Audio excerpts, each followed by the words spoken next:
Okay, so this week's inspirational moment for the Southwest Regional Team is titled Flip the Script, Maintaining Inspiration. So we're going to drill down a little bit more on flipping the script on our thought life.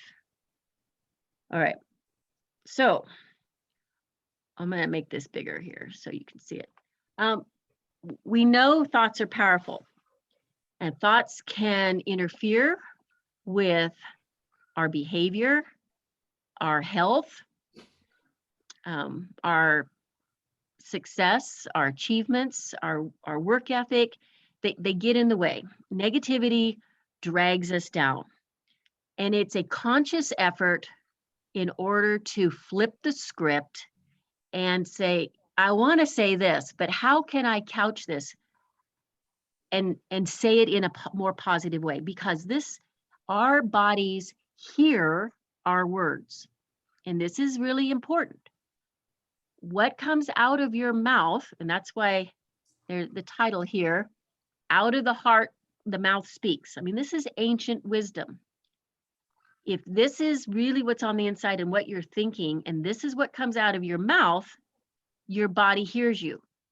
That's why you don't say, I'm sick, I don't feel, your body then feels even sicker, so there's some real psychology that goes into this. So, if we're on the left-hand side, if we're focused, in a problem centered, if we feel helpless, if we're finding ourselves saying the word, I can't, if you feel this rebellion, mounting up inside, if you feel like you've got to control everything, if you feel fearful, or if you find yourself saying, I'm really afraid of this, I'm really afraid of that, if you find yourself saying, I'm so stressed, if you're looking back in the history, but this is the way it was, this is the way we used to do it. If you're doing activities, that are self-centered, and then you're in a self-centered kingdom in that space, and you're finding yourself as the victim. All these things are happening to you, and it's pushing you down. And this is another name for it, is a secular focus. So when we turn this around, and then we're kind of going, where is the root of all of this? And we can go all the way down to, the spiritual side, and so each one of these, their counter thought is couch things so that if there's a problem, find the solution, figure out a strategy to find the solution, focus on that. Be helpful. Many times it's be helpful to others, so it gets rid of your own helplessness. Use the can-do attitude, submit to authority. Instead, let go. Instead of being controlling, let it go. You can't control it anyway. Let it go. We're supposed to be fearless, stress-free, live in the present, have the activities that are, the intention is for more than yourself. And again, whether your faith is in God, or your faith is in a higher power, or your faith is in whatever, substitute, that kingdom beyond yourself. Instead of being a victim, focus on being victorious. And this is a spiritual focus that encompasses everything. On the left-hand side, instead of saying, I'm overwhelmed, I'm unorganized, sales we're carrying everybody else on our backs. Sales loft is so frustrating. I can't handle it. I feel demoted. I'm being targeted. I'm forgotten. I'm unappreciated. I'm unrecognized. I'm being traumatized. It's making me emotionally unstable. Every day is a crisis. I'm just in survival mode. I'm so angry. It's hurting me. I mean, when you find yourself going down this road, what you say is what is happening. And here, as one thinks, and this is deeper than just in your mind, this is reckoning in your soul. So are you. So that's why thoughts are so important. So try to counter them, compartmentalize, put your blinders on, just focus and run with what you know you can do. Gather evidence for things you feel are unjust or wrong. Reach out to me as an advocate to help you fight these fights. Fill out forms that will help them do process improvement. Find ways to empower yourself. You rely on your team. You have more of a team awareness. This is our family. We can share our souls here and lay it out there.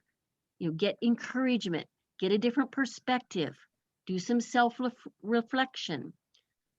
Ask yourself, when you're going through a hard time, what is the purpose of this? What's the lesson I'm to learn? What does this mean? Find some stabilization, do your best, leave the rest. Be in a prepper mode instead of a survival mode. Look for the root. The root of anger is fear turned inward. The root of pain is fear turned. Oh, I got those backwards. Anger is fear turned outward. Hurting is fear turned inward. Okay, so a lot of it is facing fear. And some of this, it's deeper than your conscious self. It's back to your childhood. It's back to your experiences. It's part of your psyche.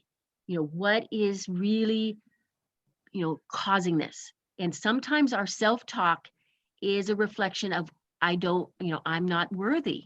I'm not good enough. I'm not competent enough. I'm not skilled enough. I'm not successful enough. I'm not strong enough. I'm not achieving enough. I'm not liked enough. I'm not accepted enough. I'm not loved enough. So a lot of that stuff comes from this inward acceptance and unconditional love for yourself and knowing that you're loved. So this is, being transformed by the renewing of your mind. You can transform your mind by changing your thought life. You meditate on what is true, honorable, just, pure, lovely, admirable. You think about these things that are excellent and worthy of praise. And you flip the script. So here I am, am I, and you flip it to I am. And you look at, these are like affirmations, but this is from ancient wisdom, a 6,000-year-old book where you're told you are fearless, when you see his face and hold his hand. So just imagine you're a small child lost at a shopping mall. You are panicking. You are fearful. And all of a sudden, you see your mom or your dad's face. Think about that relief of just being rescued, and they're holding out their hand. You have that. You are supernaturally protected. There's no weapons that can be formed against you that will succeed. You're promised that evil will not rule over you. You're promised that all things will work toward the good because you're loved and you love him. You are cleansed from all wickedness. You are promised that knowledge will fill you with joy. Wise choices will watch over you, and understanding will keep you safe. You are chosen by he who laid the foundation of the world. You are called by his name. He knows your name. You are blameless before him in love. You're predestined for his good pleasure. You're accepted by the beloved. You're faultless by his grace. You're sought after in all wisdom, which means you're judged as the best. You're trusted, or you are trusted with his mysteries. You are sealed for a great inheritance. I am knowledgeable of the truth. I am powerful when I believe. I'm blessed with gifts from another kingdom. I am called to be strong, courageous, and fearless. And these are all promises. He's given his word that you have supernatural help, that all your needs are going to be satisfied. Your body's going to be strengthened. You're going to live with great expectation and a priceless inheritance. You have a purified conscience. You will be wise if you listen and share his heart. You'll be successful as you are upright, protected as you are blameless. You will receive the desires of your heart. You will never be separated from his love. You will have a mountain throwing faith. You'll be helped in his ways by him. You'll be blessed with fruit, crops, grain, wine, olive oil, calves, lambs, because he loves me. I will receive prosperity, success, because I meditate on his word. I will be able to enjoy the wealth, possessions, and rejoice in my labors, which are gifts by him. I will be blessed. My descendants will be blessed. I will have all my needs provided, including rest, peace, refreshment, and guidance. I will have a way provided by him to endure trouble. So you might say, but you don't know the trouble I'm in or how bad I feel. I need help right now. So I'm going to tell you a little story about a guy who really had some troubles. Okay, so this is a true story. I've changed some names a little bit to modernize it.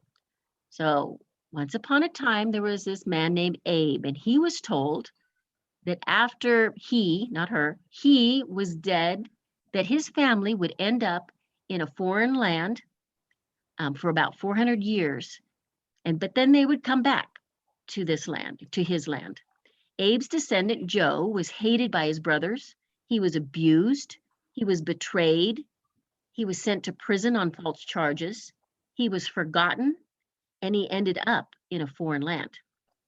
But Joe never lost his faith. He never gave up.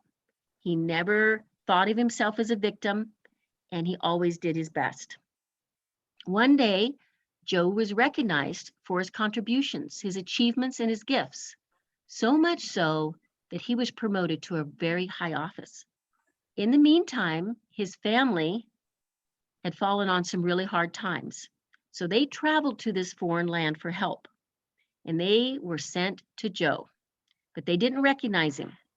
He had no malice in his heart for them. He helped them. He invited all of his extended family also to come to him for help. And they ended up staying in that land for 400 years, and then they returned to their home. So the moral of the story here is that what if our troubles are part of a bigger plan? What if these troubles are positioning us? What if these troubles are preparing us? What if they put us before certain people? What if they are part of our ultimate destiny? So that's the end of our inspirational moment, just to give you some food for thought and try to encourage you to get a different perspective on some of the negative things that are happening.